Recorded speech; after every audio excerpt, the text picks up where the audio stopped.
اقترب للناس حسابهم وهم في غفلة معرضون صدق الله مولانا العظيم ঐতিহ্যবাহী জামিয়া হাকিমিয়া হাতিমারা মাদ্রাসা উদ্যোগে আয়োজিত আজকের এই ঐতিহাসিক ওয়াজ মাহফিলের সম্মানিত সভাপতি মহোদয়, প্রিয় আয়োজকবৃন্দ, জাতির বিবেক, ওয়াজিবুল ইহতারাম হাদারাতে উলামায়ে কেরাম, ভবিষ্যৎ ওয়ারাসাতুল আম্বিয়া আজিজ তালাবা, ধর্মপ্রাণ ধর্মভীরু সর্বস্তরের তাওহীদি জনতা, পর্দার আড়ালের পরম শ্রদ্ধেয়া মা ও বোনেরা, নবী পাক সাল্লাল্লাহু তাআলা আলাইহি ওয়াসাল্লামের দুনিয়া থেকে বিদায় নেবার পর প্রায় ১৫০০ বছর অতিক্রান্ত হয়েছে। কোরআনে কারীমের অবতীর্ণ হওয়া, এটি নবীজির জীবনের সাথে সাথেই কোরআনের অবতীর্ণ হওয়ারও অবসান ঘটেছে। এরপরে আর কোরআনের কোনো আয়াত নাজিল হয়নি। অতএব সূরাতুল আম্বিয়া ১৭ নম্বর পারার প্রথম সূরার প্রথম আয়াত, এই আয়াতখানাও যেটি একটু আগে আমি আপনাদের সামনে তেলাওয়াত করেছি, এটিও নাজিল হয়েছে নবীজি সাল্লাল্লাহু আলাইহি ওয়াসাল্লাম দুনিয়া থেকে বিদায় নেবার আগে আগে। মুআজ্জাজ হাজরিন, ১৪৫০ বছর পার হয়েছে, এখনো কোরআনে কারীমের এই আয়াতের বাস্তবায়ন আমরা চোখের সামনে দেখলাম না। আল্লাহ পাক বলছেন, ইখতারাবা লিন্নাসি হিসাবুহুম, মানব জাতির জন্য তাদের হিসাব কিতাব একেবারে নিকটবর্তী হয়ে গেছে। ওয়াহুম ফি গাফলাতিন মুরিদুন, অথচ তারা অসতর্কতার মধ্যে ডুবে থেকে পৃষ্ঠ প্রদর্শন করে বেড়াচ্ছে।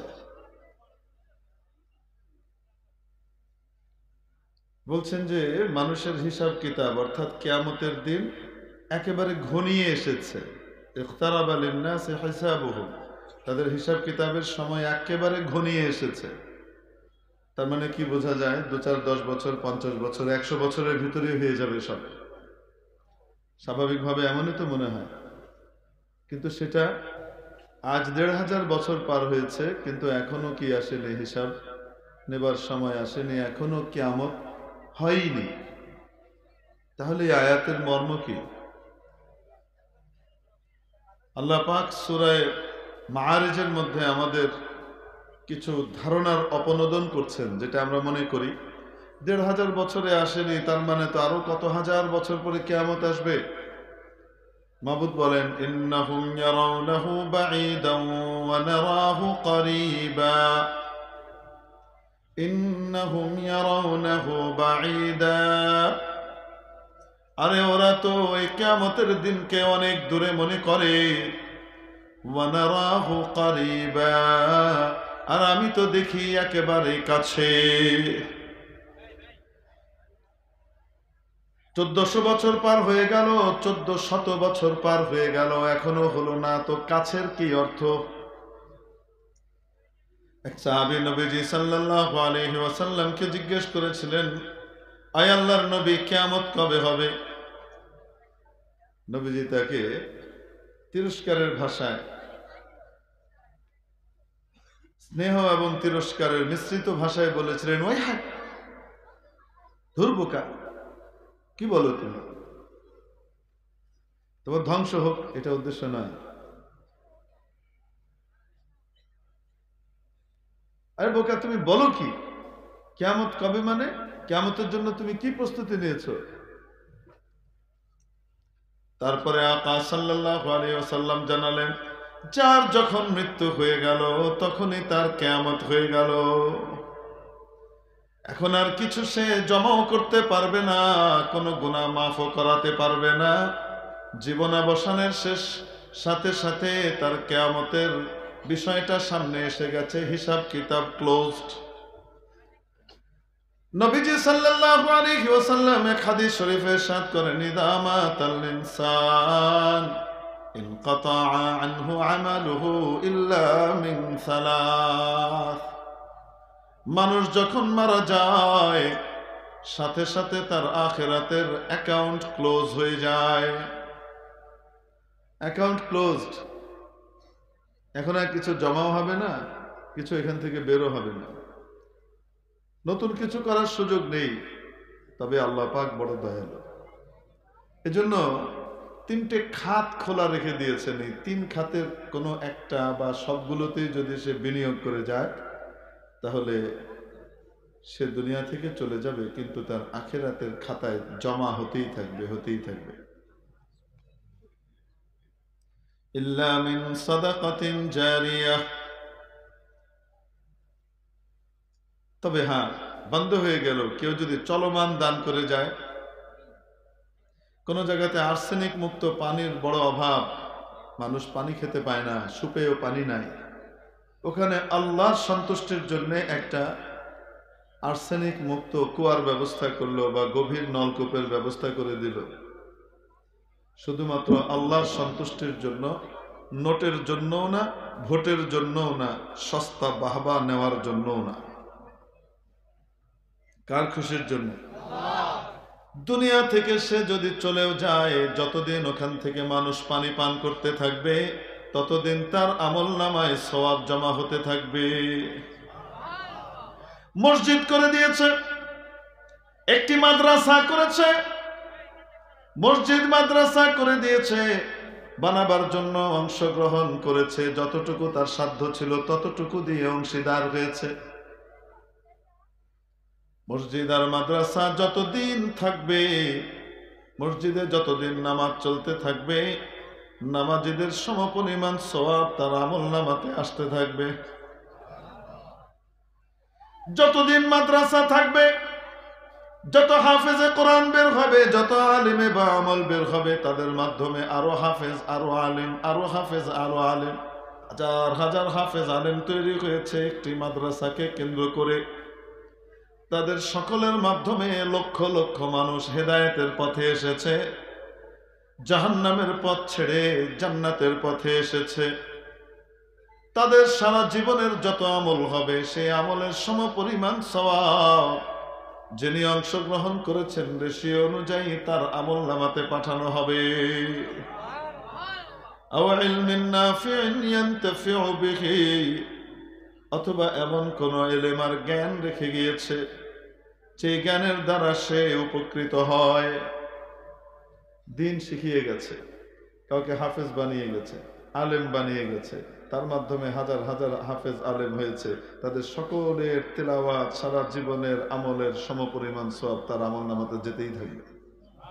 আও ওয়ালাদিন সালিহিন ইয়াদউ লাহ, অথবা কোন সুসন্তান রেখে গেছে, সুসন্তানকে যে আমেরিকার গ্রিন কার্ড হোল্ডার হয়ে গেছে, সুসন্তানকে যার বিশাল কয়েকটা ইন্ডাস্ট্রি হয়ে গেছে, সুসন্তানকে যে ক্ষমতার চেয়ারে আসীন হয়েছে, সুসন্তানকে যার বড় ডিগ্রি হয়ে গেছে, অনেক টাকা পয়সার মালিক হয়ে গেছে। আমরা যেগুলোকে সুসন্তান বলি, নবীজি বলছেন এরাও হতে পারে, তবে মানদণ্ড এগুলো নয়। তাদের মধ্যে যে বৈশিষ্ট্য আমি নবী বলে দিচ্ছি সেটা যদি থাকে তাহলে সু, না থাকলে কু। আও ওয়ালাদিন সালিহ ইয়াদউ লাহ, নেক সন্তান রেখে গেছে, সুসন্তান রেখে গেছে, যে সন্তান জীবদ্দশায় বাবা মার খেদমত করে, বাবা মাকে খুশি করে, দুনিয়া থেকে চলে যাবার পরে বাবা মাকে ভুলে যায় না, যখনই হাত উঠায় মা বাবার জন্য দোয়া করে, চোখের পানি ফেলে, বাবা মার জন্য দোয়া করে, বাবা মার জন্য আমল করে, বাবা মার জন্য নফল দান সদকা করে, নফল হজ করে, নফল হজ করায়, উমরা করায়, আর এগুলোর সওয়াব বাবা মার আমলে নিয়ত করে পাঠায়। এ হলো সুসন্তান। দোয়া করে, বাবা মাকে ভুলে না, দোয়া করে। একদম গরিব থেকে গরিব সন্তান, সেও যদি বাবা মার জন্য দোয়া করে, বাবা মাকে স্মরণ করে, আমল করে পাঠায়, নবীজির ভাষায় সেও সুসন্তান। এই তিনটা খাত ছাড়া বাকি সমস্ত খাত বন্ধ হয়ে যায়। যার হিসাব কিতাব ক্লোজ হয়ে গেল, আর তো কোনো জমা হবে না, অতএব তার কিয়ামত চলে আসলো। এখন 1000 বছর সে কবরে থাক আর লক্ষ বছর কবরে থাক, আমল নামায় তো আর কিছু বাড়বে না, বন্ধ হয়ে গেছে। আর কিয়ামতের দিন ওঠার পরে কি অবস্থা দাঁড়াবে একটু আগে হুজুর বলছিলেন না? হুজুর একটু আগে বললেন না, কিয়ামতের দিন ওঠার পরে অবস্থাটা কি হবে? আল্লাহ পাকের জালাল, প্রতাপ, রোগ, গোস্বা, খুব এক পরিমাণ, এত ভয়ঙ্কর পরিমাণ থাকবে যে শত শত বছর পার হয়ে যাচ্ছে, হিসাব কিতাব শুরু হচ্ছে না। মানুষের মনে ওটাই আসবে, আচ্ছা যদি একটু বেঁচে যেতে পারি, হিসাব কিতাব শুরু হলে জান্নাতে যায় আর জাহান্নামে যায়, এই গুমট বিভীষিকাময় পরিবেশ আর বরদাস্ত হচ্ছে না। সবাই চিন্তা করবে কি করা যায়, কি করা যায়। সমস্ত মানুষ, আল্লাহ রসুল সাল্লাল্লাহু আলাইহি ওয়াসাল্লাম বলেন, আল্লাহ পাক সমস্ত মানুষকে বিশাল এক ফি সাঈদিন ওয়াহিদ, বিশাল এক প্রান্তরে একত্রিত করবেন, সব মানুষ। হযরত আদম আলাইহিস সালাম থেকে শুরু করে এখন পর্যন্ত যা এসেছে, কিয়ামত পর্যন্ত যারা আসবেন সবাই, সবার মনের ভিতরে একটা কথা আসবে, চলো বিপদে তো বাপের কাছে যেতে হয়। তো আমাদের সবার আব্বা তো আদম আলাইহিস সালাম, তো হযরত আদম আলাইহিস সালামের কাছে যাই, উনি একটু আল্লাহর কাছে সুপারিশ করুন। ফায়াতুনা আদম, সারা পৃথিবীর সমস্ত মানুষ, সব যুগের সব মানুষ একত্রিত হয়ে হযরত আদম আলাইহিস সালামের কাছে যাবে। সেখানে আদম আলাইহিস সালামের উম্মত আছে, শীস আলাইহিস সালামের উম্মত আছে, নূহ আলাইহিস সালামের উম্মত আছে, ইদ্রিস আলাইহিস সালামের উম্মত আছে, হুদ আলাইহিস সালামের উম্মত আছে, সালেহ আলাইহিস সালামের উম্মত আছে, শুআয়ব আলাইহিস সালামের উম্মত আছে, ইব্রাহিম আলাইহিস সালামের উম্মত আছে, লূত আলাইহিস সালামের উম্মত আছে, মূসা আলাইহিস সালামের উম্মত আছে, সবাই আছে, আমরাও আছি, সব যাব। যে বলবো আনতা আবুল বাশার, আপনি গোটা মানব জাতির পিতা, ইস্তাফাকাল্লাহ, আল্লাহ আপনাকে নির্বাচিত করেছেন, খালাকাকাল্লাহু বিয়াদিহি, নিজের কুদরতি হাত দিয়ে আপনাকে বানিয়েছেন, আর কাউকে না। আপনাকে এত ভালোবাসেন, নিজের কুদরতি হাত দিয়ে বানিয়েছেন। ওয়ানাফাখা ফীকা মির রূহি, নিজের রূহ আপনার ভিতরে ফুঁকে দিয়েছেন, যার কারণে এই মাটির যে পুতুলটা বানানো ছিল, এটা হঠাৎ নড়াচড়া শুরু করলো, উঠে দাঁড়ালো, তাই সে এখন দেখতেও পায়, সে এখন কানেও শুনে, সে হাঁটা চলাও করে। কি সুন্দর, এতক্ষণ ছিল মাটি, এখন কি সুন্দর নরম কি হয়ে গেছে, তুলতুলে শরীর হয়ে গেছে। কেন হয়েছে? আল্লাহ পাক রূহ দিয়েছেন, তাই হয়েছে, রূহটা না দিলে হতো না।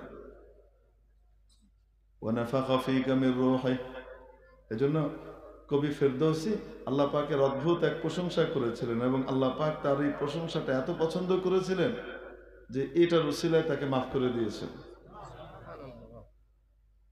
সতায়েশ কুনম ইজদে পাকেরা, সতায়েশ কুনম ইজদে পাকেরা, কে গোয়া ওয়াবিনা কুনদ খাকেরা। প্রশংসা করি আমি, স্তুতি গাই সে মহান সত্তার, সে মহান আল্লাহর, যিনি একটি মাটির দলাকে দেখার এবং বলার শক্তি দিয়ে দিলেন। ছিল তো মাটি, রূহটা দেওয়ার সাথে সাথে আদম এখন পটপট করে কথা বলে।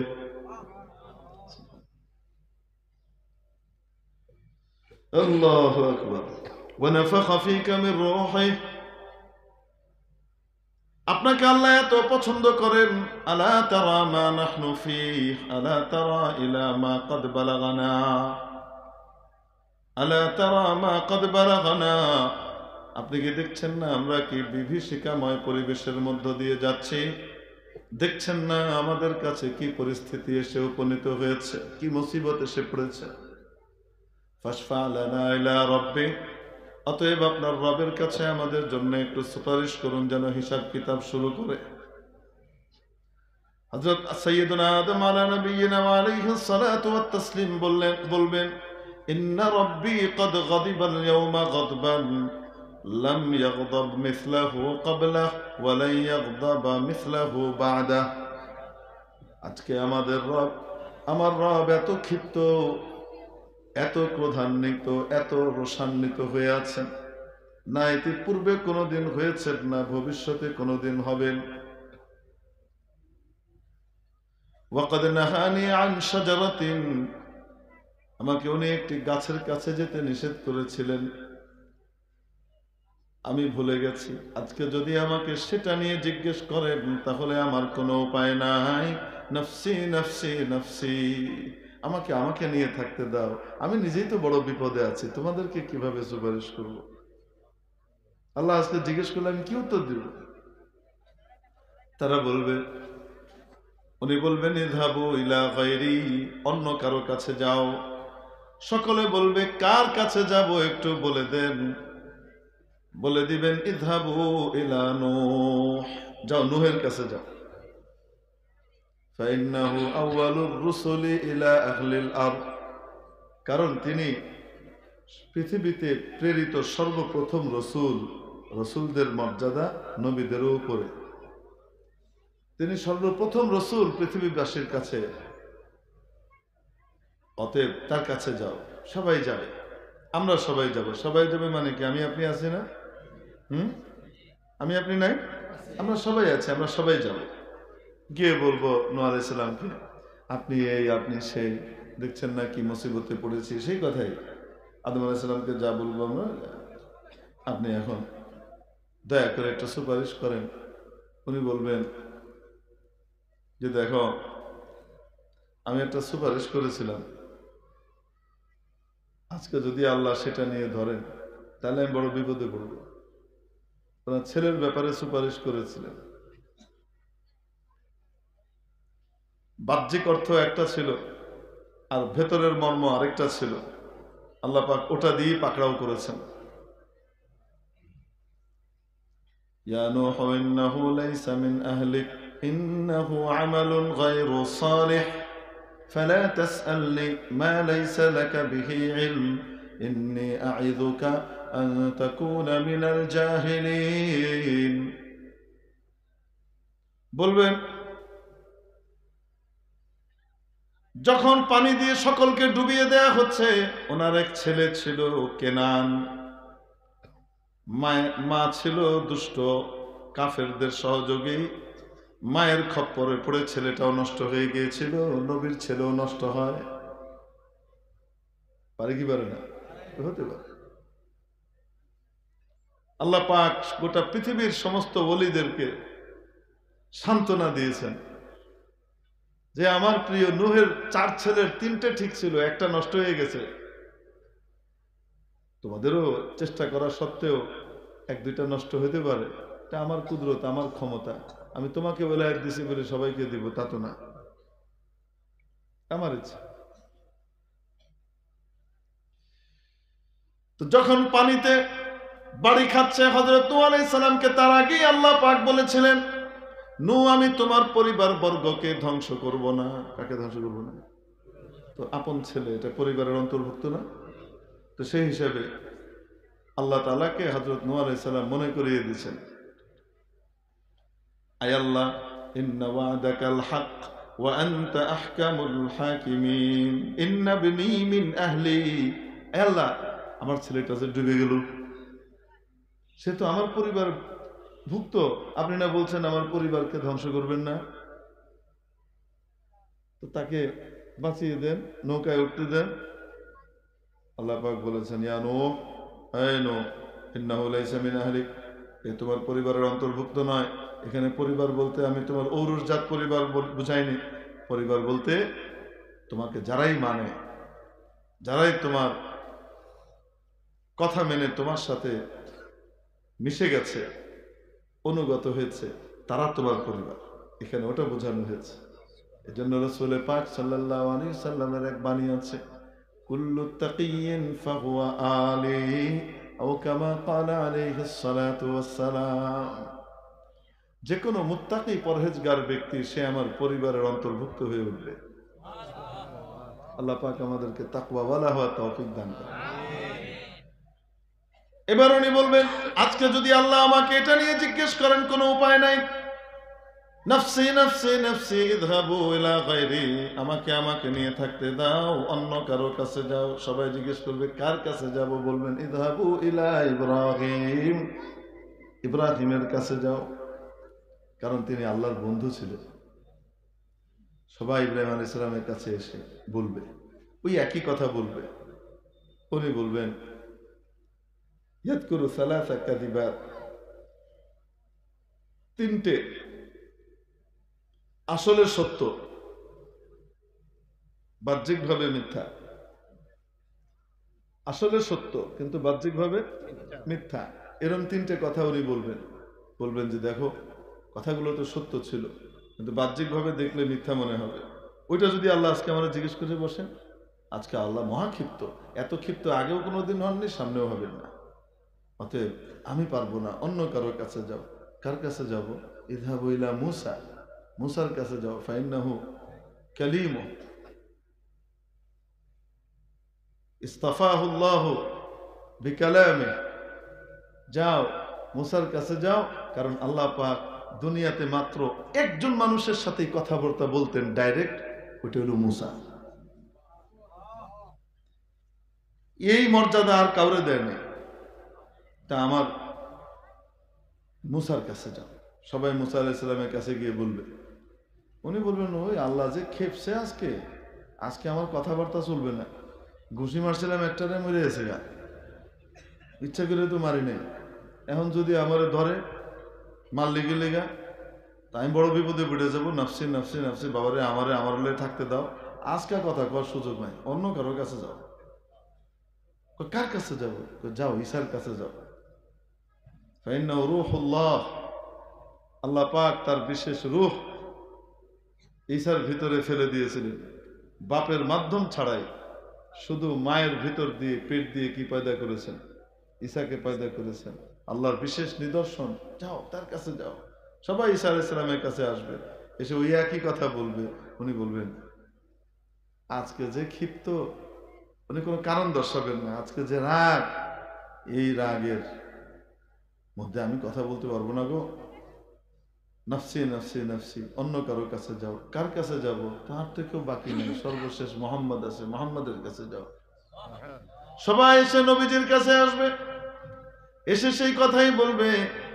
নবীজি সাল্লাল্লাহু আলাইহি সাল্লাম বলবেন, হা হা হা, আজকের এই সুপারিশ শুধু আমারই জন্য বরাদ্দ, আজকের এই সুপারিশ আমি করব। এ কথা বলে ফায়াখিরু সাজিদা, আল্লাহর আরশের সামনে কুদরতি পায়ের সামনে সেজদা করে বসবেন। ফায়াহমাদুল্লাহ, এরপরে আল্লাহর প্রশংসা করবেন, এমন সব প্রশংসা করবেন না ইতিপূর্বে কেউ কোনোদিন করতে পেরেছে, না ভবিষ্যতে কোনোদিন কেউ করতে পারবে। এক পর্যায়ে রব্বেদুল জালাল বলবেন, ইয়া মুহাম্মদ, ও আমার প্রিয় মুহাম্মদ, কোনোদিন নাম ধরে ডাকেন নাই দুনিয়াতে, যে নবীকে কোনোদিন দুনিয়াতে নাম ধরে ডাকেন নাই, অন্য নবীদেরকে নাম ধরে ডেকেছেন। ইয়া আদম উসকুন আনতা ওয়া যাওজুকাল জান্নাহ, ও আদম যাও, তুমি আর তোমার স্ত্রী সস্ত্রীক জান্নাতে বসবাস করো। ইয়া ইব্রাহিম, ও ইব্রাহিম। ইয়া মূসা, এই মূসা। ইয়া ঈসা, এই ঈসা। তো কি কইছে? ইন্নী মুতাওয়াফিকা ওয়া রাফিউকা ইলাইয়া, তোমাকে আমি উপরে উঠাবো। মূসারে কি কইছে? ইন্নী আনাল্লাহ, এই মূসা আমি রব, আমি আল্লাহ। ইয়া যাকারিয়া ইন্না নুবাশশিরুকা বিগুলাম, ও যাকারিয়া আমি তোমাকে একটি সুসন্তানের সুসংবাদ দিচ্ছি। ইয়া ইয়াহইয়া, এই ইয়াহইয়া খুযিল কিতাবা বিকুওয়া, যে কোনো নবীকে ডেকেছেন তো নাম ধরে ডেকেছেন। যখন নবীজি মুহাম্মদুর রাসূলুল্লাহ সাল্লাল্লাহু আলাইহি ওয়াসাল্লামকে অ্যাড্রেস করেছেন, নাম ধরে ডাকেননি। ইয়া আইয়ুহান নাবিয়্যু ইন্না আরসালনাকা শাহিদান ওয়া মুবাশশিরান ওয়া নাযীরা, ইয়া আইয়ুহার রাসূল বাল্লিগ মা উনজিলা ইলাইকা মির রাব্বিক, হে আমার প্রিয় নবী, ও আমার প্রিয় রাসূল, নাম ধরে ডাকেন নাই, নামটাকে জমা রাখবেন। স্নেহের সকল কিছুকে মিলিয়ে মায়া ভরা শব্দ দিয়ে ডাকবেন একবারই, ইয়া মুহাম্মদ, ইয়া মুহাম্মদ। যে প্রশংসা আমার করেছো, আমাকে প্রশংসায় যেভাবে ভাসিয়েছো, অতএব তুমি তো সেই প্রশংসিত। শুধু আমাকেই প্রশংসা করেছো তা নয়, তোমাকেও প্রশংসা, তোমারও প্রশংসা আমি সকলকে দিয়ে করিয়েছি। এই জন্য ওই সময় গিয়ে মাকামে মাহমুদে ডাকটা যখন দিবে, তখন ইয়া আইয়ুহান নবী ইয়া আইয়ুহার রাসূল বলবে না, ইয়া মুহাম্মদ, কারণ মাকামের লায়েক শব্দ এটাই। ইরফা রাসাক, মাথা উঠান, সাল তুতা, চান কি চান দিয়ে দেওয়া হবে, ইশফা তুশাফা, সুপারিশ করেন মঞ্জুর করা হবে।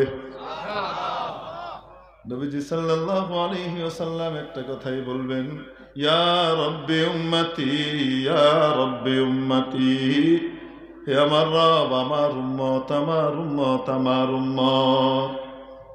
নবীজি বলেন, আমার উম্মত এসেছে সবার শেষে, নিয়ম অনুযায়ী হিসাব কিতাবে যে আগে এসেছে তার হিসাব আগে হবে, সে জান্নাতে আগে যাবে।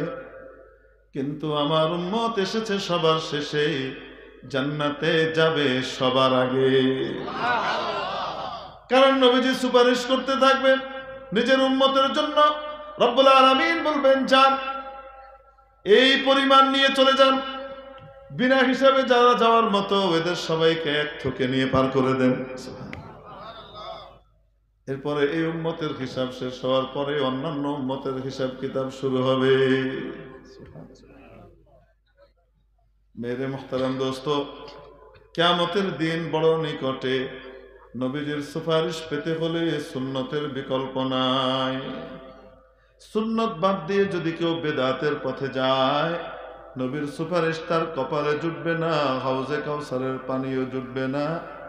নবীজি বলেন, হাউজে কাউসারে আমি যখন পানি পান করাতে থাকবো, আমার উম্মত হওয়ার লক্ষণ আর আলামত দেখা যাবে। সাহাবীরা জিজ্ঞেস করছেন, ইয়া রাসূলুল্লাহ, এত হাজার কোটি মানুষের ভিতরে আপনি আপনার উম্মতদেরকে চিনবেন কেমনে?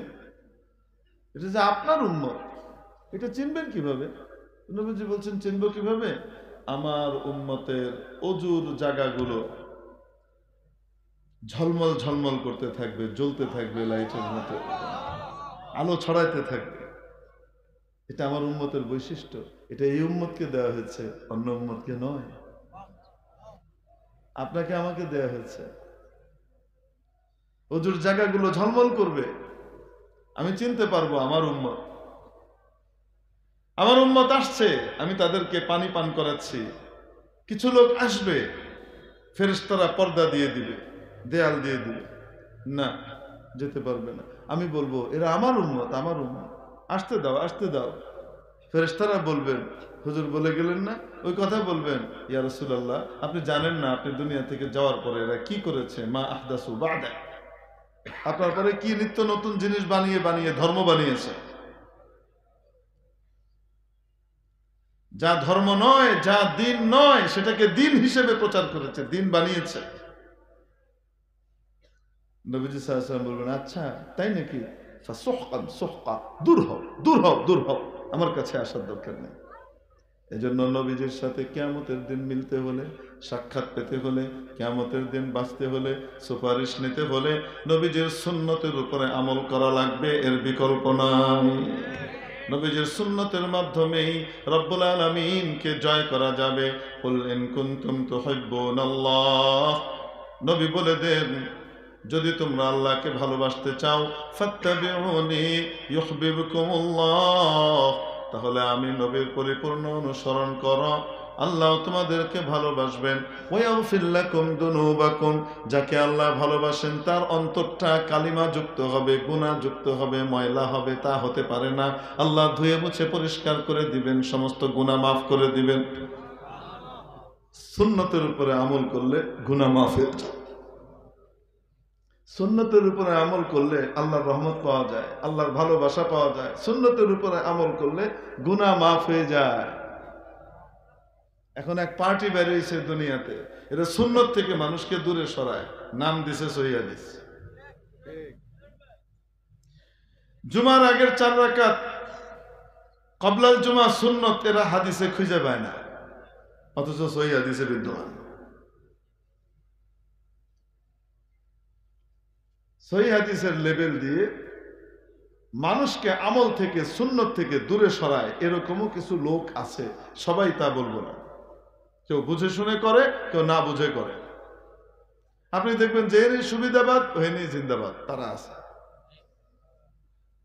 তারাবির নামাজ কয় রাকাত গো? আসতে বলেন, কয় রাকাত? 20 রাকাত। তাহাজ্জুদের নামাজের হাদিসকে নিয়ে 8 রাকাতের হাদিস, তাহাজ্জুদের হাদিস, এটা নিয়ে লাগাইছে কই? তারাবিতে লাগাই দিয়ে এখন তারাবি 8 রাকাত। বুঝেন নাই মনে হয়? যেখানে ইবাদত আরো বাড়ানো দরকার ছিল, খেলাধুলা বাড়ছে, উল্টা পাল্টা বাড়ছে, মোবাইলে শয়তানি বাড়ছে, বাঁচতে হলে ইবাদত আরো একটু বেশি করে আল্লাহকে খুশি করা দরকার ছিল, এনে আরো কমায়া 8 রাকাত। 8 রাকাত নামাজের পরে হুড় করে বেরোনো শুরু করছে।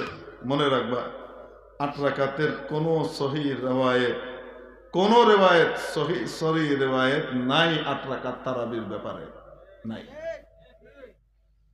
ইজমা উম্মত দ্বারা, তাওয়াতুরে ইজমা দ্বারা সাবিত এটা। তা না, এই করোনার আগ পর্যন্ত এই মোহাম্মদ ইবনে সালমান মালউন, এই মালউন ক্ষমতায় আসার আগ পর্যন্ত হযরত ওমর রাদিয়াল্লাহু তাআলা আনহুর যুগ থেকে আজ পর্যন্ত হারাম শরীফে, হারামাইন শরীফাইনে, মক্কা এবং মদিনার যে কেন্দ্রীয় 2 মসজিদ, মসজিদে নববী আর হারাম শরীফ, এটাতে টানা 20 রাকাত তারাবি হয়েছে। এই করোনার ভিতরে আসার পরে আমি দেখলাম সারা পৃথিবী থেকে করোনা চলে গেছে, কিন্তু হারাম শরীফ থেকে এখনো করোনা যায়নি।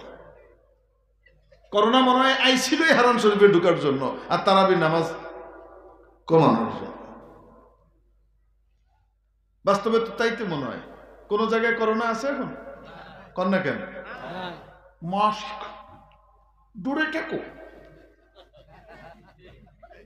এই করো সেই করো, কত কিছু। কোথাও এখন কিছু নাই। এখন কি শুধু এক জায়গায় করোনা বয়ে রয়েছে। ওই যে করোনার সময় নামাজ কি করছে? তারা নামাজ কয় রাকাত করছে এরা? আরে না, 10 রাকাত করছে। কয় রাকাত করছে? 10 রাকাত। কেন? করোনা বেড়ে যাবে। আচ্ছা, 10 রাকাত হইলে করোনা ধরবে না, 20 রাকাত হইলে করোনা ধরবে। কি জবরদস্ত! এই জন্য আল্লামা শামী রহমতুল্লাহ আলাইহি লিখেছেন, ওয়াহাল আফসাদাদ দীন ইল্লাল মুলুক ওয়া উলামাউ সুইন ওয়া রুহবান। দ্বীনকে ধ্বংস করেছে যুগে যুগে 3 ধরনের লোক। এক, রাজা বাদশারা নিজেদের মন মতো ধর্মকে কাটাছাড়া করেছে আর তাদের সহায়তা করেছে উলামাউ সু, দুষ্ট প্রকৃতির আলেম, দলিল দিয়ে সরকার যেটা কয় ওইটাই ঠিক, দলিল দিয়ে আইয়ুব খানের যেটা কইছে সেটাই ঠিক, জন্ম নিয়ন্ত্রণ ঠিকই আছে।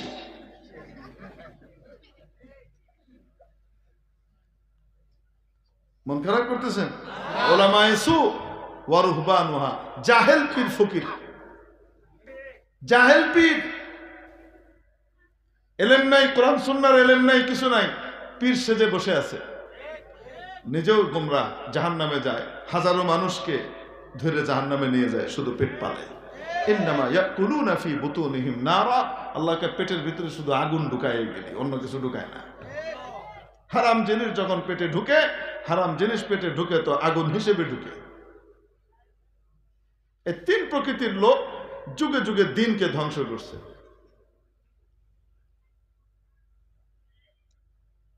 শেখ মোহাম্মদ আতিয়া, জানি না বেঁচে আছেন কিনা, মসজিদে নববীর উস্তাদ ছিলেন।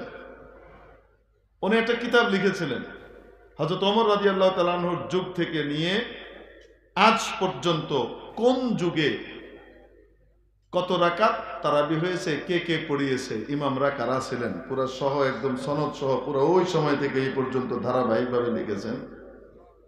হযরত ওমরের যুগ থেকে এই পর্যন্ত, হযরত ওমরের পরে হযরত ওসমান বাদ দিয়ে দিছেন না বহাল রাখছেন? হযরত আলী বাদ দিয়ে দিছেন না বহাল রাখছেন? বহাল রাখছেন। হযরত মুআবিয়া রাদিয়াল্লাহু আনহু বাদ দিয়ে দিছেন না বহাল রাখছেন? এইভাবে চলতে চলতে আস্তে আস্তে আস্তে আস্তে এই পর্যন্ত 20 রাকাত তারাবি চলেছে। তারা কেউ সহিহ হাদিস বুঝে নাই। আজকের ইসা মাছ বুঝে লইছে সই হাদিস।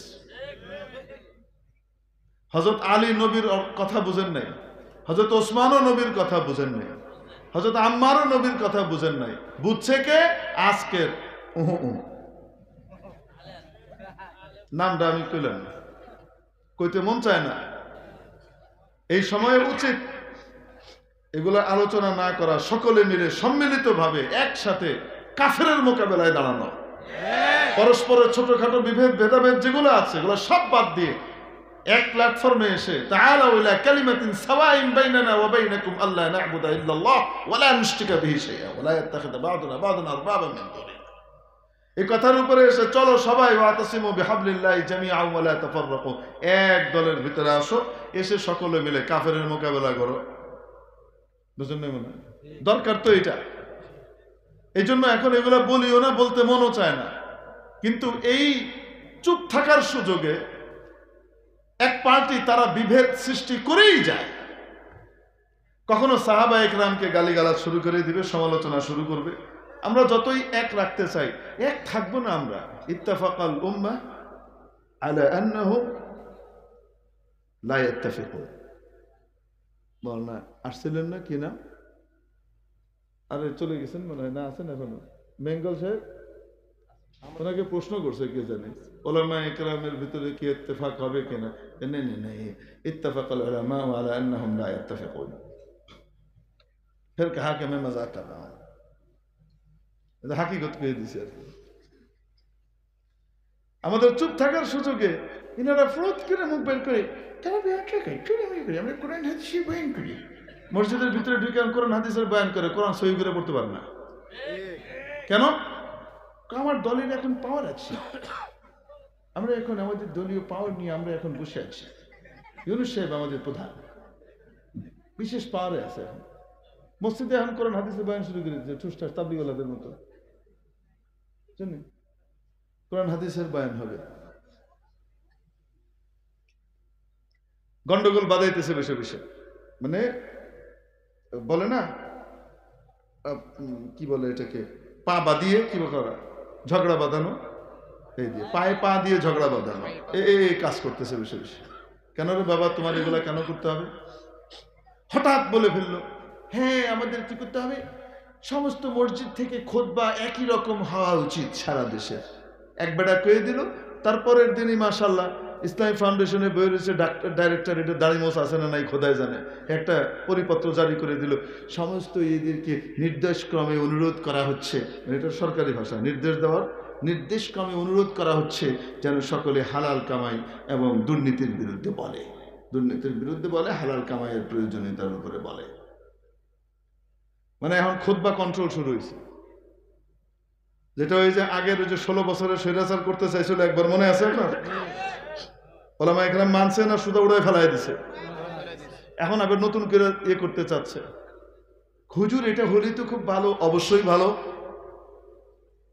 কিন্তু তখন ভালো যখন এই কথার নিশ্চয়তা দিতে পারবেন ক্ষমতায় আজীবন ধার্মিক লোকরা থাকবে, ধর্ম মন্ত্রণালয়ের নিয়ন্ত্রণ, কন্ট্রোল, ইসলামী ফাউন্ডেশনের নিয়ন্ত্রণ সবসময় একদম সত্যিকারের ধার্মিক লোকদের হাতে থাকবে। কোনো অধার্মিক লোক এখানে নিয়ন্ত্রণ করতে আসবে না, পরিপূর্ণ স্বাধীন থাকবে তখন।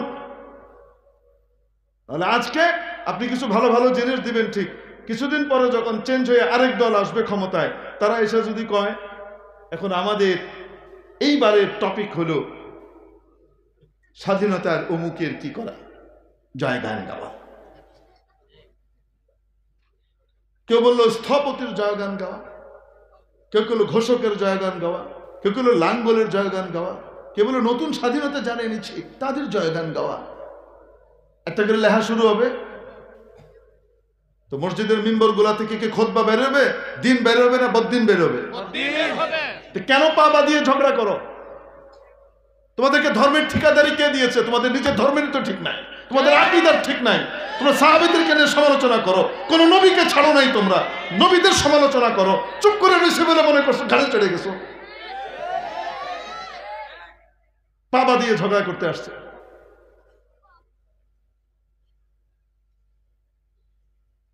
আল্লাহ পাক উম্মতকে নেক এবং এক হওয়ার তৌফিক দান করুন। শুধু এক নয়, নেক এবং এক হওয়ার তৌফিক দান করেন। খামাখা পায়ে বাঁধিয়ে ঝগড়া বাঁধানো, ওলামায়ে উম্মত চুপ থাকছে, এগুলা বলছে না, তোমাদেরও কিছু ভুল ত্রুটি আছে, ঠিক আছে থাক, এগুলা তোমাদের ভিতরে থাক, আসো আমরা ঐক্যবদ্ধ হয়ে দেশটাকে গড়ি। এই জন্য আলেম ওলামারা চুপ, ওগুলা নিয়ে বলছে না, কিন্তু বলতে বাধ্য করছে।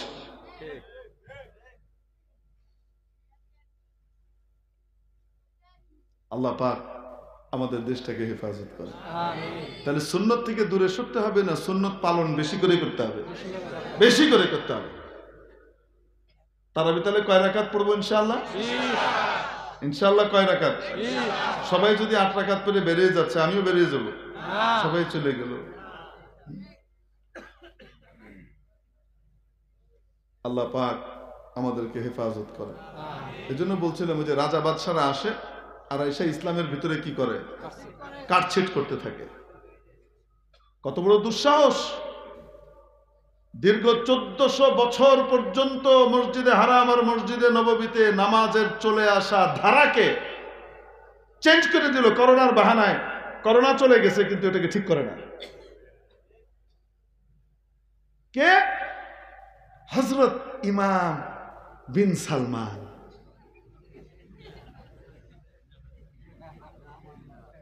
আমরা শুধু সহিহ হাদিস মানি, আমরা সবই মানি, আমরা কোন ইমাম টিমাম মানি না, কিন্তু ইমাম মাইনা বই রয়েছে বিন সালমান রে।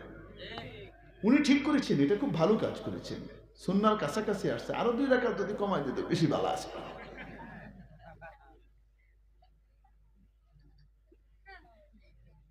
রাত অনেক হয়ে গেছে, আপনারা ঘুমাতে যাবেন। মনে করেছিলাম আমি 15-20 মিনিটে শেষ করে দেবো, আপনারা যে যেন আরামে ঘুমাতে পারেন। আশপাশে আমাদের ভাইরা বোনরা হয়তো ঘুমাচ্ছে, তাদের ঘুম নষ্ট হবে, এজন্য আর আলোচনা দীর্ঘ না করি, আমরা এক থাকার চেষ্টা করি। ছোটখাটো বিভেদের যে জিনিসগুলো আছে, এই বিভেদগুলোকে নতুন করে উস্কে না দিই, জুমহুরে উম্মতের সাথে একসাথে মিলে থাকবার চেষ্টা করি। এদেশে ওলামায়ে উম্মতকে মাইনাস করার ক্ষমতা কারো নাই। কেউ যদি মনে করে যে আমাদের বিরাট রাজনৈতিক পাওয়ার আছে, ক্ষমতা আছে, আমরা আলিমদেরকে কন্ট্রোল করে ফেলবো, ওই যেটা করতে চাইছিল ওইটার যা দশা হয়েছে, যে করতে চাবে তারও সেই দশা হবে, এত সোজা না। ওলামায়ে উম্মত কাউরে ছেড়ে দিবে না, এক চুল পরিমাণ এদিক ওদিক হবে হকের ভিতরে, দিনের ভিতরে পরিবর্তন আসবে। আলেমরা চুপ করে থাকবে, 100 জন চুপ করে থাকলেও 101 নম্বর জন কয়ে ফেলবো ঠাস কিনা, হুজুর আপনারা না কইলো আমি কমবো। অবাস্তব না বাস্তব? বলে ফেলবে, চুপ করে থাকবে না। কি মনে করছেন আপনারা? সিন্ডিকেট করে চুপ করাই দিবেন, পারবেন না তো। রাস্তা কি? রাস্তা হলো বিভেদের জিনিসগুলা না উস্কিয়ে সকলের সাথে মিলে থাকা, আলেমদেরকে যথাযথ সম্মান দেওয়ার চেষ্টা করা। যথাযথ সম্মান যদি না দেওয়া হয়, মসজিদের ভিতরে মাতবরি মারা হয়, নাক্তানি মারা হয়, হ্যাঁ, তাহলে কিন্তু বিপদের ভিতরে পড়বে। পড়বে কি পড়বে না? আল্লাহ পাক আমাদেরকে বুঝবার তৌফিক দান করেন। সর্বক্ষেত্রে সর্বক্ষেত্রে দিন দুনিয়া যে কোনো কাজে হাদারাতে ওলামায়ে কেরাম, জুমহুর ওলামায়ে কেরামের সাথে থেকে তাদের কথা অনুযায়ী আমল করবার চেষ্টা করব, তো হেদায়েতের উপরে থাকবো। নাহলে শয়তান ইয়াখতাতিফ এরকম করে ছিনিয়ে ছো মেরে নিয়ে চলে যাবে। তা আপনি বয়ান করেন এসে,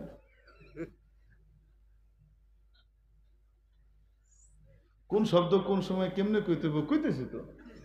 খেদানি মাকসাদ না আনা মাকসাদ? উদ্দেশ্য বলেন। কাউরে কি আমাদের কাছ থেকে খেদানি মাকসাদ না কাছে আনা মাকসাদ? তো কাছে আনতে হইলে কি সবসময় গাইলে আইব? কেউ গাইলে আইব, কেউ তো চুপ করে ঠান্ডা করে কইব, নাকি না? তাহলে আরে শুনেন, একটা কথা আপনাদেরকে কই বলবো। এই যে নুর হোসেন কাসিম সাহেব রহমতুল্লাহ আলাইহি ছিলেন না, তো খুব দয়ালু মানুষ ছিলেন। মাঝে মাঝে মাদ্রাসার ভিতরে শয়তান ঢুকে, চোর বাইরে থেকে আসে, এই নামাজের ভান করে ঢুকে, তারপরে ছাত্রদের এটা নেই, এটা নেই, ওটা নেই। বেচারা গরিব ছাত্র, কোনো মতো নাস্তা টেয়াটে আছে, এটা নেই, এই জুতাটা নেই, এই গেঞ্জিটা নেই, এই পাঞ্জাবিটা নেই, এই টাইপের কিছু টার্টি বাল্টি শুরু হয়ে যায়। তো পোলাপেন তারপরে কি করে জানেন? অতিষ্ঠ হয়ে পাহারা দেয়, চুপ করে হুয়ে হুয়ে করে পাহারা দিয়ে দেখতে থাকে কেডা এই টাইমে উঠে, কেডা আয়, কেডা যায়, কোনটা ধরে। মাঝে মাঝে ধরে নেয়। যখন ধরে নেয় তখন কি হয়? ধুমায় একটা ডলা হয়, ডলে সেরে এর ভিতরে কেউ গিয়ে আবার হুজুরের খবর দেয়, মায়া লাগে তো, যেন ডলতাছে, হুজুর চোর ধরছে, মারছে। পিটাইতেছে। হুজুরের কাছে আইছে, হুজুরের কাছে, হুজুর চোর ধরছে। আমি কি করবো? হুজুর চোর ধরছে, খুব মারতেছে হুজুর। ফিরিল ফরেন কিছু দরকার, কিছু দরকার হয়েছে, তারপরে উনি আগে গেছেন, হাই খবর এত মারে না, কেবে মারে না, এমন করি। তো দুইটাই তো লাগবে, কেউ গরম করে কেউ কেউ নরম করে কেউ তো হগল রয়েছে, আপনারা গরমে কেবার কম, তো তাহলে কি হইব, গিয়ে কাছে তো টানতে পারবেন না, সব তো বাগবো নাকি। খেদানি উদ্দেশ্য, খেদানি উদ্দেশ্য হলো কম, তাহলে ওয়াজ একরকম করবো। আল্লাহ আকবার। বহু মুখলিস মানুষ আছে যাদের সামনে কোনো না কোনো পর্দা পড়ে আছে, আসলে আমাদের লোক রয়ে গেছে সেদিকে, এদেরকে টানতে হবে। তো এজন্য যেটা দরকার, মানাকিবে ওলামা তুলে ধরা দরকার। আহলে ইলমের মানকাবাত কি, আল্লাহ পাক তাদেরকে কি মর্যাদা দিয়েছেন, এটা যখন মানুষের সামনে উদ্ভাসিত হয়, তখন অটোমেটিক সে ফাজাইলের দিকে রাগেব হয়। একটা ঘটনা শোনাই আপনাদেরকে। 2010-11 দিকে হবে, মদিনা শরীফে একবার আমার উস্তাদে মুহতারাম হযরত মাওলানা মুফতি শেখ নূর মোহাম্মদ সাহেব দামাত বারাকাতুহু আমাকে বললেন, আজকে মাগরিবের পর শেখ মোহাম্মদ আওয়ামা সাথে দেখা করতে যাব, যাবেন? তো বললাম, জি হুজুর, অবশ্যই যাব। হুজুর আমাকে সাথে নিলেন। তো হযরত মাওলানা আব্দুল মালিক সাহেব দামাত বারাকাতুহু জাতীয় খতিব, আমার উস্তাদে মুহতারাম, আমি আর মাওলানা আরিফ উদ্দিন মারুফ সাহেব, আমরা এই চারজন। আর আমাদের রাহবর ছিলেন লিয়াজু অফিসার হিসেবে হযরত মাওলানা মহিউদ্দিন, কি নাম, যে আরবির মহিউদ্দিন ফারুকি ভাই। আমরা গেলাম, মাগরিবের পর আমাদের সাক্ষাৎ। ওনার বাড়ি ছিল কুবায়, কুবায় যাওয়ার যে আসার যে রাস্তা আছে ওখানে। তো দেখা সাক্ষাতের পরে আমরা একটা জিনিস তরাহনা আলাইহিম মাসআলাতান, এটা বিষয় হযরতের সামনে রাখলাম, যে আমাদের দেশে ইদানিং গায়রে মুকাল্লিদিনের হচ্ছে, খুব মানে ফিতনাটা বাড়ছে, কি করা যায়? উনি একটা কথা বললেন, রদ করতে চেন না। কি করতে চেন না? রদ করতে চেন না, বরং মানাকিবে ফুকাহা তুলে ধরেন। মানাকিবে ফুকাহা তুলে ধরেন। ফুকাহায়ে কিরামের কি মর্যাদা, এটা তুলে ধরেন। আইম্মায়ে কিরাম যারা ছিলেন, ইমাম আবু হানিফা, ইমাম শাফি, ইমাম মালিক, ইমাম আহমদ ইবনে হাম্বল রাহিমাহুমুল্লাহ, এনারা কারা, এনারা কেমন ছিলেন, এনারা কোন যুগের ছিলেন, এনাদের ব্যাপারে ওই যুগের শীর্ষ পর্যায়ের ওলামায়ে কিরামের মতামত কি ছিল, ওনাদের জীবনের বিষয়গুলো, গুরুত্বপূর্ণ বিষয়গুলো উম্মতের সামনে তুলে ধরেন। উম্মত ইমাম আবু হানিফাকে চিনে না, যেহেতু চিনে না তাই এটা ছেড়ে অন্যদিকে যায়। আইম্মায়ে আরবাকে উম্মত চিনে না, এজন্য যখন কেউ সহিহ হাদিস নিয়ে ডাক মারে তো লেবেল দিয়ে এসে দৌড় মারে। যদি চিনতো ইমাম আবু হানিফাকে, তাহলে সে পরিষ্কার করে বুঝতো যে ইমাম আবু হানিফার চাইতে সহিহ হাদিসের উপরে আমল বেশি কেডা করবো। মাযহাব যারা মানে তারা হাদিসের উপরে আমল বেশি করে, আর যারা মাযহাব মানে না তারা হাদিসের উপরে আমল কম করে। বলবো, উদাহরণ দিয়ে বুঝাবো। রাসূলুল্লাহ সাল্লাল্লাহু আলাইহি ওয়াসাল্লাম ইরশাদ করলেন, একদম সহিহ সনদের হাদিস, তাওয়াদ্দাউ মিম্মা মাসসাতিন নার, আগুন দিয়ে রান্না করা কিছু খেলে ওযু করো। মানে আগুন দিয়ে রান্না করা কিছু খেলে তো কি হয়ে যায়? ওযু করো মানে কি? ওযু ভেঙে যায়, তাই কি করো? ওযু করো। অথচ আম্মা জান বর্ণনা করতেছেন যে আকালা রাসূলুল্লাহ সাল্লাল্লাহু আলাইহি ওয়াসাল্লাম কাতিফাম মিনাশ শাত ফাসাল্লা ওয়া লাম ইয়াতাওয়াদ্দা। নবীজি সাল্লাল্লাহু আলাইহি ওয়াসাল্লাম, এটাও একদম সহিহ সনদের হাদিস, নবীজি সাল্লাল্লাহু আলাইহি ওয়াসাল্লাম কি করলেন? ছাগলের সামনের পায়াটা খেলেন, খাওয়ার পরে নামাজ পড়লেন, ওযু করেননি। তো নিজেই বলতেছেন ওযু করো, আবার নিজে কি করেননি? ওযু করেন নাই। তো হাদিস দুটা কি একই রকম অর্থ হলো না কন্ট্রাডিক্টেড হয়ে গেল? এই কন্ট্রাডিক্টেড হাদিসগুলোর ভিতরে আপনি সামঞ্জস্য বিধান করবেন কিভাবে, কোনটার উপরে আমল করবেন? কেউ কেউ নসখের তরিকা নিল হযরত জাবির ইবনে আব্দুল্লাহ রাদিয়াল্লাহু তাআলা আনহুর হাদিস দিয়ে, কানা আখিরাল আমরাইনি মিন রাসূলিল্লাহি সাল্লাল্লাহু আলাইহি ওয়াসাল্লাম তারকুল উযু মিম্মা মাসাতিন নার। রাসূল সাল্লাল্লাহু আলাইহি ওয়াসাল্লামের শেষ আমল ছিল ওযু না করা। তো তার মানে বোঝা গেল ওযু করার হাদিস যেটা ওটা মানসুখ, ওটা রহিত হয়ে গেছে, ওটার উপরে আমল নাই। যেটার ভিতরে ওযু না করার আদেশ ওইটার উপরেই আমল, ওইটাই নবীজির শেষ কাজ। বোঝা গেল না? এক মুজতাহিদ উঠে দাঁড়াইলেন, বললেন কোনোটাই বাদ দেওয়ার দরকার নাই, সবগুলোর উপরে আমল হইতে পারে। কিভাবে? ওযুর একটা আবিধানিক অর্থ আছে, একটা পারিভাষিক অর্থ আছে। আবিধানিক অর্থ কি? অঙ্গ ধোয়া। কি ধোয়া? পারিভাষিক অর্থ কি? ওই যে যা আমরা করি ওযুতে 4 ফরজ করি না, মুখ ধোয়া, মাথা হাত ধোয়া, মাথা মাসা করা, পা ধোয়া, এগুলো ওযু। এটা হলো ওযুর পারিভাষিক অর্থ শরীয়তের। আর শরীয়ত আসার আগেও ওযু শব্দটা আরবি ভাষায় ছিল কি ছিল না? ছিল। তো তারা কি অর্থে ব্যবহার করত? অঙ্গ ধোয়া, শরীরের কোনো অঙ্গ ধোয়া। তো এই ফকিহ, এই মুজতাহিদ, এই ইমাম ইনি বললেন যে হাদিসের ভিতরে রাসূলুল্লাহ সাল্লাল্লাহু আলাইহি ওয়াসাল্লামের ওযু না করার বিধান দেখা যাচ্ছে। যে আম্মা জান বলছেন নবীজি আগুন দিয়ে রান্না করা জিনিস খেলেন, পনির খেলেন, সাবিক খেলেন, কিন্তু কি করেন নাই? ওযু করেন নাই। তো এখানে ওযু দিয়ে পারিভাষিক ওযু, যেটা যেটা আমরা নামাজের আগে যে ওযু করি, এটা উদ্দেশ্য। এই পারিভাষিক ওযু করেন নাই।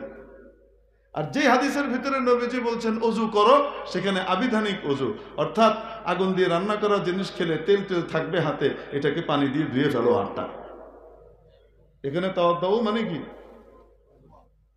ইগসিলু আইদিয়াকুম, তোমার হাতটা কি করে ফেলো? ধুয়ে ফেলো, মুখটাকে ধুয়ে ফেলো, অঙ্গ ধোয়া। তাহলে বলেন তো দেখি, মুজতাহিদ ইমামের কথা অনুযায়ী চললে হাদিস কোনোটা বাদ যায় না, সবগুলোর উপরে আমল হইতেছে। বুঝাইতে পেরেছি আপনাকে? হ্যাঁ। তো এই ব্যাখ্যাটা কে দিলেন? ইমাম আবু হানিফা দিলেন। আপনাদের কাছে কি মনে হয় ইমাম আবু হানিফা পুঁটি মাছ? আল্লাহ আমাদেরকে বুঝবার তৌফিক দান করেন। এই জন্য মানাকিবে ফুকাহা যখন প্রকাশ হবে, তখন এই ফিতনায়ে গায়রে মুকাল্লিদিয়াত মুসবাত তরিকায় দবে যাবে। ঠিক এমনি ভাবে ওই যে জামাতের নাম বললেন না, জয় ঝামেলা তো এক জায়গায়, মানাকিবে ওলামা জানে না। মানাকিবে ওলামা, ফাজাইলে ওলামা যদি সামনে আসে, আহলে ইলমকে আল্লাহ তাআলা কোন জায়গায় দিয়েছেন, তো অটোমেটিক এমনিই ছেড়ে আপনার দিকে এসে কি করবে? ইহতেরামের দৃষ্টিতে তাকাবে, আসবে। এজন্য আমাদের মাকসাদ তো হলো কাছে টানা, মাকসাদ তো কাউকে দূরে সরানো না। যেহেতু কাছে টানা মাকসাদ, তাই কেউ মুসবাত আন্দাজে বলবে, আর যেগুলো বেয়াদবি করবে সেগুলোর জন্য কেউ টাইট করে কইতে হবে। এই জন্য দুই টাইপের কোন দরকার আছে, বুঝলেন? শুকরান। তো আমাদেরকে মাফ করে দেন, আমরা যারা মঞ্চে আছি আমাদেরকে মাফ করে দেন। আমরা উপরে বসছি, আপনারা নিচে বসছেন, কষ্ট করে। দোয়া করতে হবে, তাড়াতাড়ি দোয়া করুন। আল্লাহুম্মা সাল্লি আলা সাইয়্যিদিনা মাওলানা মুহাম্মদ ওয়া আলা আলিহি ওয়া আসহাবিহি বারিক ওয়া সাল্লাম। আয় মাওলা, আমাদেরকে মাফ করে দেন, আমাদের জীবনের সব গুনাহ মাফ করে দেন। এই মাদ্রাসাকে কবুল করে নেন, এই মাদ্রাসা সহ সমস্ত মাদারিসে দিনিয়াকে